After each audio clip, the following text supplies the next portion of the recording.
नमस्कार, special show कड़क बात में आपका स्वागत है। मैं हूं आपके साथ शबनम। बिहार में एनडीए से हाथ मिलाते और पलटी मारते ही नीतीश कुमार ने रंग दिखाना शुरू कर दिया है।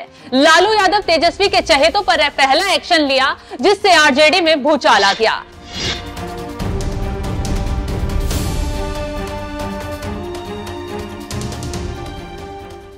बड़ी खबर यह आ रही है कि विधानसभा अध्यक्ष अवध बिहारी चौधरी के खिलाफ नीतीश सरकार ने अविश्वास प्रस्ताव पर नोटिस दिया है। विधानसभा अध्यक्ष को पद से हटाने के लिए बीजेपी के नंदकिशोर यादव ने विधानसभा सचिव को अविश्वास प्रस्ताव का नोटिस दिया है। आरजेडी नेता अवध बिहारी चौधरी अगर स्पीकर पद से इस्तीफा नहीं देते हैं तो उन्हें बहुमत से हटाया जाएगा। स्पीकर के खिलाफ नोटिस देने वाले प्रस्ताव में जीतन राम मांझी, तारकिशोर प्रसाद, विजय कुमार चौधरी, रत्नेश सदा समेत कई और विधायकों के साइन हैं। इस वक्त आरजेडी में मातम पसरा हुआ है। एक तरफ तेजस्वी का सपना टूट गया है, कुर्सी हाथ से निकल गई है, तो दूसरी तरफ बेगाने हुए नीतीश कुमार एक्शन लेकर लालू के खानदान को जख्मी कर रहे हैं।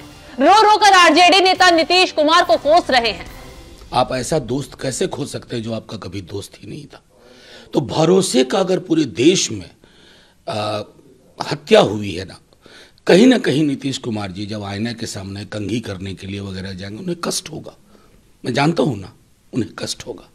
कैसे विरुद्धों के बीच सामंजस्य बिठाने के लिए फिर वहां उनके अगल बगल देखिए, जो भी देखिए, मेरा उससे मतलब नहीं।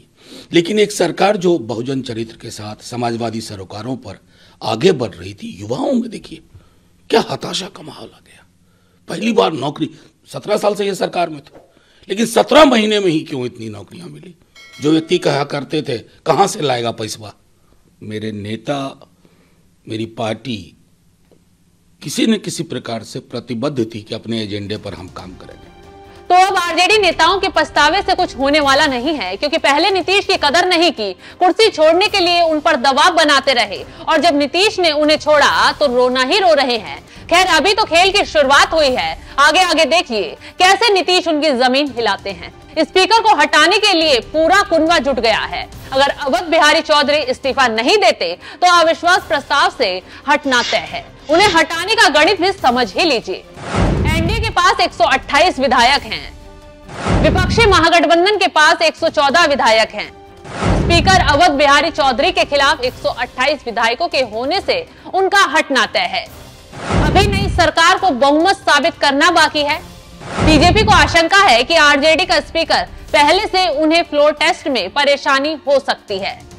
यही वजह है कि स्पीकर को हटाने के लिए दबाव बनाया जा रहा है। नोटिस में कहा गया है कि बिहार में नई सरकार बनने से मौजूदा अध्यक्ष पर इस सभा का विश्वास नहीं रह गया है।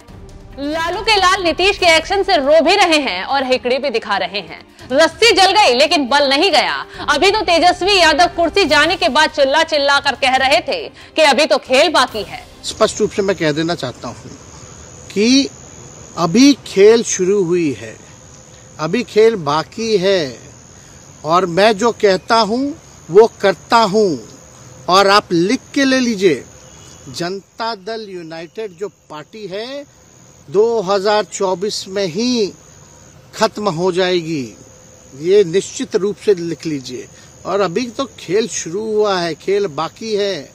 अभी इन लोग जो भी करें, लेकिन मेरा स्पष्ट रूप से मानना है कि जनता हमारे साथ है और हमारा साथ देगी। और हम तो भाजपा के लोगों को भी धन्यवाद देते हैं, शुभकामनाएं देते हैं। चलो, जनता दल यूनाइटेड को अपने तो जनाब खेल की बात कर रहे हैं, लेकिन इनके साथ जो खेल अब नीतीश कुमार ने शुरू किया है उसके सदमे में उभर नहीं पा रहे हैं। खैर, अब आरजेडी और बीजेपी सचेत हो गई है, इसलिए जल्दबाजी में स्पीकर के खिलाफ कदम उठाया है। चलिए अब बताते हैं कि कौन है अवध बिहारी चौधरी। सिवान से विधायक हैं, 4 दशक का सियासी अनुभव है, तेजस्वी यादव से करीबी संबंध रहे हैं। जनता दल से 1985 में पहली बार सिवान से विधायक बने। लालू ने आरजेडी का गठन किया तो उनके साथ चले गए। लगातार साल 2005 तक सिवान से विधायक रहे। लालू यादव से लेकर राबड़ी देवी तक की सरकार में मंत्री रहे। 2014 चुनाव के बाद आरजेडी छोड़कर जेडीयू में चले गए। जेडीयू ने टिकट नहीं दिया तो निर्दलीय लड़े और फिर आरजेडी में चले गए। 2030 में आरजेडी के टिकट पर फिर से सिवान से जीत गए। नीतीश ने आरजेडी के साथ सरकार बनाई तो उन्हें स्पीकर बनाया गया। तो अब अवध बिहारी चौधरी को स्पीकर पद से हटाने के फैसले पर आरजेडी आग बबूला हो रही है। लेकिन ये लोग अपना वक्त भूल गए जब नीतीश बीजेपी के साथ पहले सत्ता में थे और पलटी मारकर आरजेडी के साथ आए थे तो बीजेपी के स्पीकर विजय कुमार सिन्हा को हटाने के लिए जोर लगा दिया था। असेंबली स्पीकर आमतौर पर सत्ताधारी दल के सदस्यों में चुने जाते हैं। संविधान में विधानसभा अध्यक्ष को हटाने के लिए एक खास प्रक्रिया की व्यवस्था की गई है।